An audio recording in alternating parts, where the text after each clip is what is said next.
আমি আপনাদের বন্ধু মিতালি। আমার কুকিং ল্যাবে আপনাদের স্বাগত। একটা নতুন খাবারের সঙ্গে পরিচয় করাবো। আমি মিতালি, আমার কুকিং ল্যাবে আপনাদের স্বাগত। আমি আজকে পনির দিয়ে একটা রেসিপি করব, পনির ভর্তা করব। আর এটা পনির ভুর্জি কারিও বলতে পারে, পনির ভর্তাও বলতে পারে। এটা আমি এই গ্রেটারে গ্রেট করে নেব। আমি এক হাতে করি তো, আমি গ্রেট করে ফিরে আসছি। হ্যালো, ভালো আছেন নিশ্চয়ই আপনারা সবাই। আমার কুকিং ল্যাবে আমি আপনাদের স্বাগত জানাচ্ছি। আমি মিতালি। আমি আজকে নিয়ে এসেছি পনির ভুর্জি কারি কিংবা পনির ভর্তা। সেই জন্য আমি পনিরটা গ্রেট করে রেখেছি, আপনাদের দেখিয়ে দিয়েছি। আর এখানে কড়াই বসিয়ে দিয়েছি, এখানে একটু সাদা তেল দিচ্ছি।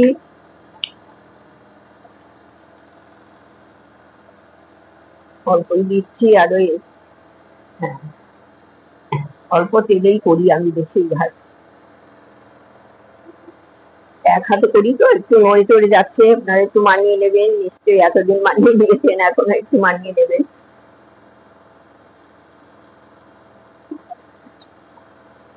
আর এইখানে আমি ঘি দিয়ে দিচ্ছি 1 চামচের মতো। হ্যাঁ, দিয়ে এইবার আমি একটু নুন দিয়ে দেব। আঁচটা কমিয়ে দিই, গ্যাসটা কমিয়ে দিলাম।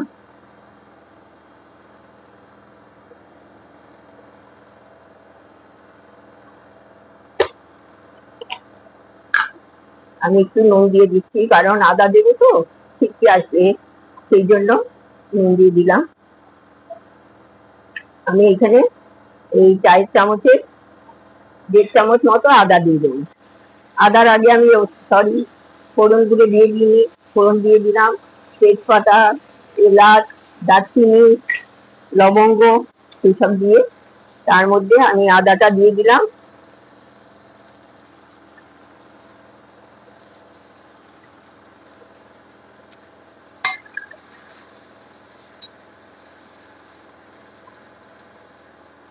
আদার গন্ধটা চলে যাবে, কাঁচা কাঁচা গন্ধটা যখন চলে যাবে, তখন আমি এই আমাদের ঘরে থাকা সাধারণ মশলাই দিয়ে করছি।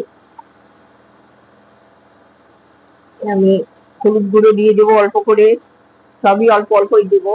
অল্প হলুদ গুঁড়ো দিয়ে দিলাম।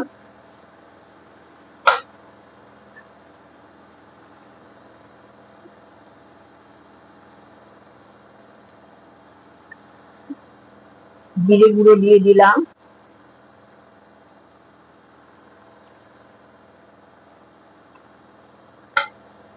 ধনে গুঁড়ো দেবো।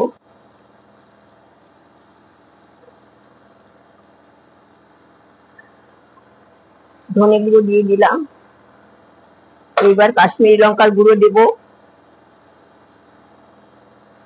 1 চামচ মতো দিয়ে দিচ্ছি। আমরা ঝাল কম খাই, সেই জন্য ওই লঙ্কাটা দিলাম না, এই কাশ্মীরি লঙ্কাটাই দিলাম। আপনারা যদি ঝাল বেশি খান তাহলে দিয়ে দেবেন, আপনারা ওই লঙ্কা গুঁড়ো দিয়ে দেবেন এর সঙ্গে। তারপরে একটু কাঁচা লঙ্কা বাটাও দিতে পারেন, ভালো লাগবে।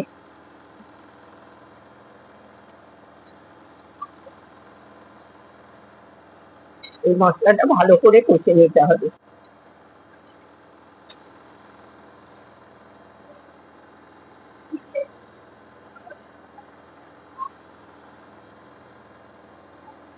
খুব ভালো করে কষে নেব।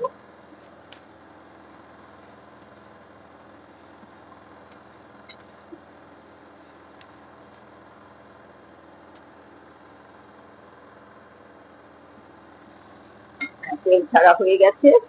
এবার আমি এখানে একটু জল দিয়ে কষবো, সামান্য সামান্য জল দিয়ে আর 2-3 বার করে কষে নেব।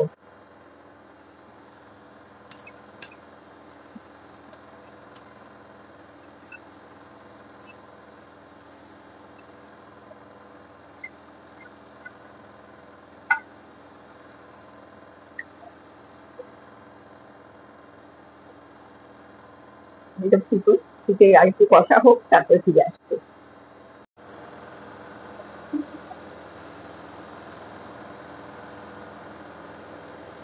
বন্ধুরা এই যে আমার এটা হয়েছে, আমি একটু জল দিয়েছি একটু, সেই জন্য এবার আমি সেই পনিরটা দিয়ে দেবো, ধীরে ধীরে পনিরটা দিয়ে দিচ্ছি, এর সাথে এটা ভালো দিয়ে হবে। এই দিয়ে দিলাম,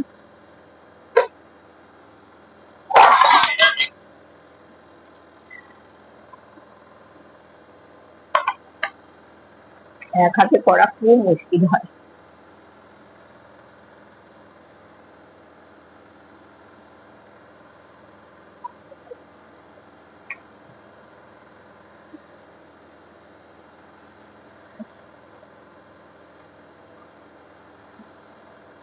এটা দিয়ে দিলাম,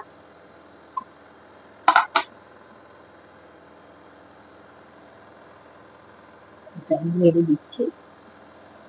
এটা খেতে খুব ভালো লাগে, নান দিয়ে, ফ্রাইড রাইস, নান, রুমালি রুটি, তারপর পরোটা, তন্দুরি, সব দিয়েই ভালো লাগে। পুরি এটা মাঝে মাঝে আপনাদের সাথে শেয়ার করা হয়নি। আর এইটা তো আমি পনির এনে গ্রেট করেছি, আর আপনি বাড়িতে ঠান্ডা খেতেও হাতে ভেঙে এটা করতে পারেন, সেটাও খুবই ভালো লাগে, সেটাও করি আমি। যদি আপনাদের আমি করি, আপনাদের আরেকবার দেখিয়ে দেবো। এটা এবার ফুটবে, ফুটলে ঠিক আসছে। বন্ধুরা এই যে আমি এটা দিয়ে দিয়েছি, ফুটছে, অল্প অল্প করে ফুটছে, একটু বাড়িয়ে দিচ্ছি। আর নুন দিয়ে দিয়েছি, আর এখানে আমি একটু ঘি দেবো, এই যে ঘি দিয়ে দিলাম, অল্প করেই দিলাম, আর গরম মশলা গুঁড়ো দিয়ে দিচ্ছি। সাধারণ মশলা দিয়েই করছি, আপনারা অন্যরকম ভাবেও করতে পারেন, এটাও ভালো লাগে।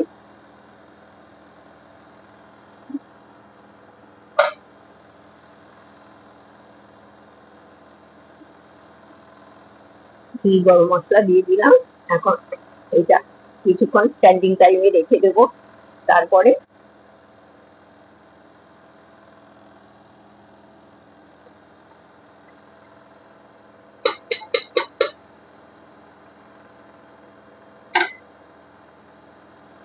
গ্যাস বন্ধ করে দিলাম। বন্ধুরা আমার এই পনির ভর্তা হয়ে গেছে, পনির ভর্তা বলুন, পনির ভুর্জি কারি বলুন, এটা হয়ে গেছে। আমি নামালাম, এখন আমি আপনাদের সামনে এই পনির ভুর্জি কারি পরিবেশন করছি। আর আমি ওই গ্রেট করা পনির একটু রেখে দিয়েছিলাম, তাই ওপরে একটু ছড়িয়ে দিচ্ছি। এই যে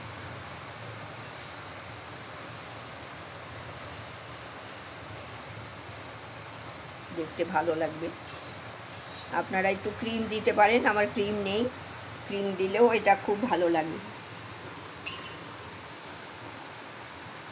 এটা রুটি, পরোটা, নান, কুলচা, ফ্রাইড রাইস, এই পোলাও, এসব সাথে খুব মানায়। এটা পনির ভুর্জি কারি বলতে পারেন, আবার পনির ভর্তা বলতে পারেন, দুটোই বলা যায়।